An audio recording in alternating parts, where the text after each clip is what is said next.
Okay, so sorry. The last video cut off right here around when we were discussing on where to find the rest of the homework. So once you get to open your OneNote homework file, you'll notice on the far left-hand side where it says Content Library. So your student will go to Content Library here. And then in the next box over, you'll see the instructions for the homework. And then you'll see the homework with the listed dates. So the homework we're about to start is the homework for August 22nd through the 29th. And you will probably need to go back to these directions every so often to make sure that the homework, you know exactly how to do each part of the homework. So we'll click on homework August 22nd through the 29th, and you'll see this is the content for your homework. Right now you'll see that the videos are not working. That's because here at school YouTube videos are blocked for students. So, but at home those videos will definitely work. It's just here at the school our network blocks these type of YouTube videos on student computers. If I scroll over a little bit, you'll see a checklist for all the things that need to be done for the homework. These are all the things that need to be done in the week, not in one day, but in the week. So in the week, a student needs to watch 2 math videos and complete reviews, which a review is like a 3 to 4 sentence paragraph about what they watched or what they learned from the video.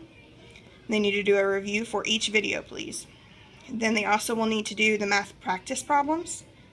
They'll need to complete the IB unit activity.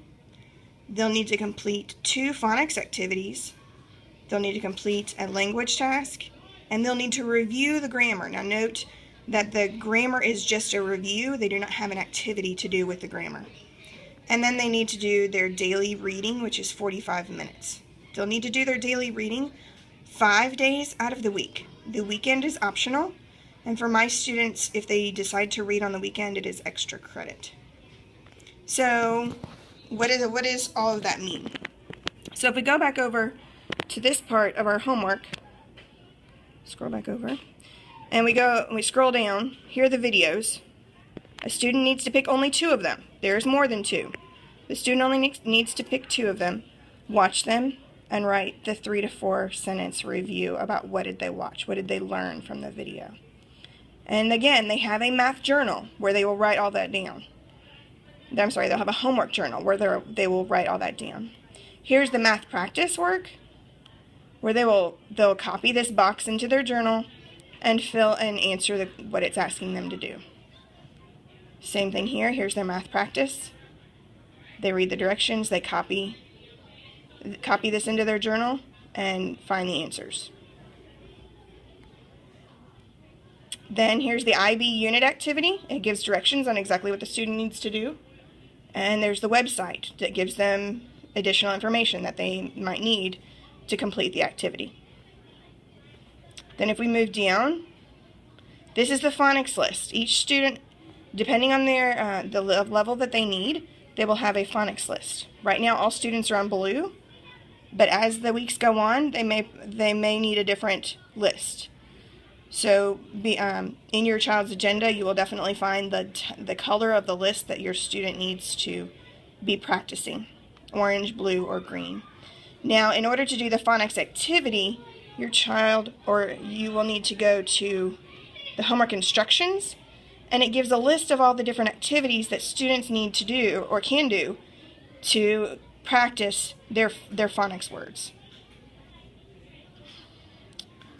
Okay, and then we move down to the language, and the language that we're practicing right now is idioms, and it gives you the definition of idioms and an example of idioms. The homework for idioms, again, is in the directions, the instructions for homework, and the instructions for the language homework is that a student needs to give the definition of the word idiom, and they need to give 2 additional examples of idioms that they may have found in a book or that they may have learned from somewhere else. Then we need to scroll down to the grammar. Now this is where the review comes in. They're just reviewing what a simple subject is. They're reviewing what is a predicate. They're reviewing what is a compound subject, compound predicate. So they're reviewing because we are doing this work a lot in class, but just to give you an idea of what kind of grammar we're working on in class, and to jog their memory so that they can remember and take notes in their mind. And then, of course, this is our math standard practice of what we're doing in class, just to give you an understanding of what we are working on in class. Okay? If you have any questions on the rest of this homework, again, all of this needs to be completed in a whole entire week, a whole entire 7 days, not just in one day. If you have any questions, feel free to email me at mindy.adcock@polk-fl.net, and I will be happy to answer any and all questions that you have. There may be some issues that we are not aware of, and we would love to hear your comments and your questions, and we would love to help you out in any possible way we can. So if there are any other things that you need, let us know, and we will talk to you later. Thanks.